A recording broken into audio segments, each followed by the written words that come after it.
saya Winda Puryantiani dari kelas 12. Kami akan menjelaskan atau memberikan informasi terkait kondisi ekonomi Jepang pada saat ini dan juga termasuk ke dalam teori pertumbuhan apa sih kondisi ekonomi Jepang pada saat ini menurut kami.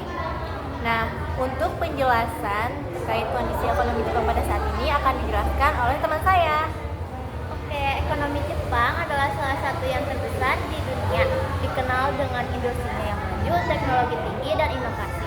Jepang merupakan negara yang sangat bergantung pada ekspor, terutama dalam sektor otomotif, elektronik, dan teknologi. Namun, negara ini menghadapi berbagai tantangan seperti yang satu, pertumbuhan ekonomi yang lambat. Jepang sering mengalami pertumbuhan ekonomi yang lambat atau stagnan. Ini disebabkan oleh berbagai faktor termasuk populasi yang menua dan penurunan jumlah penduduk yang mengurangi tenaga kerja dan permintaan domestik. Yang kedua, tingkat inflasi yang rendah.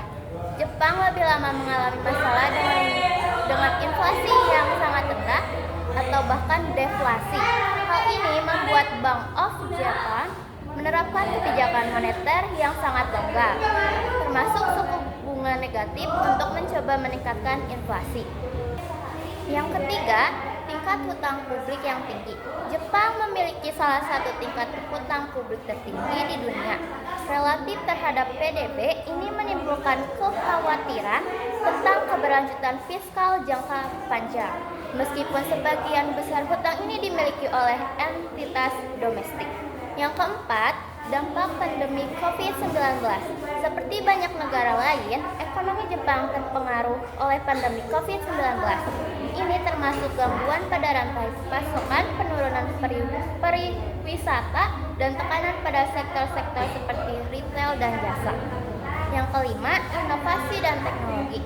Meskipun menghadapi tantangan, Jepang tetap menjadi salah satu pemimpin dunia dalam teknologi dan inovasi, terutama dalam otomotif, elektronik, dan robotika.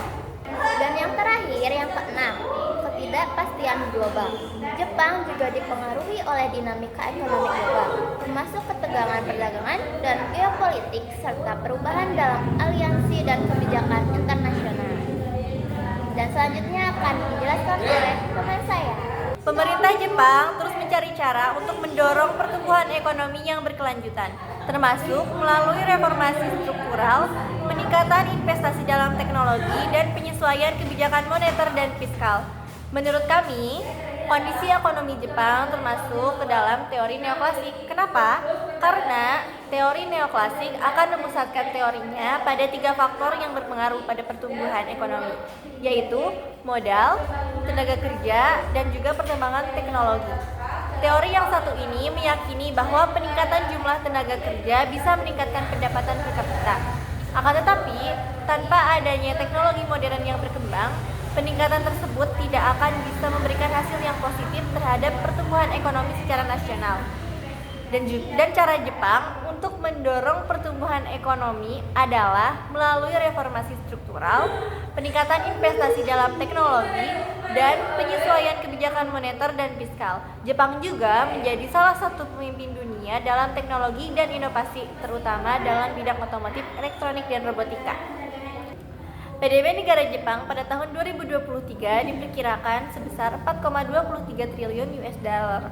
Sementara menurut IMF, PDB per kapita pada tahun 2024 negara Jepang adalah sebesar 54.184 US dollar, menjadikannya salah satu ekonomi terbesar di dunia. Jepang memiliki ekonomi yang sangat maju dan tersertifikasi dengan sektor industri dan teknologi yang sangat kuat. Maka dari itu, kami memilih teori neoklasik karena negara Jepang mendorong pertumbuhan ekonominya melalui cara inovasi dan juga investasi terhadap teknologi. Sekian dari kami. Terima kasih. Dadah.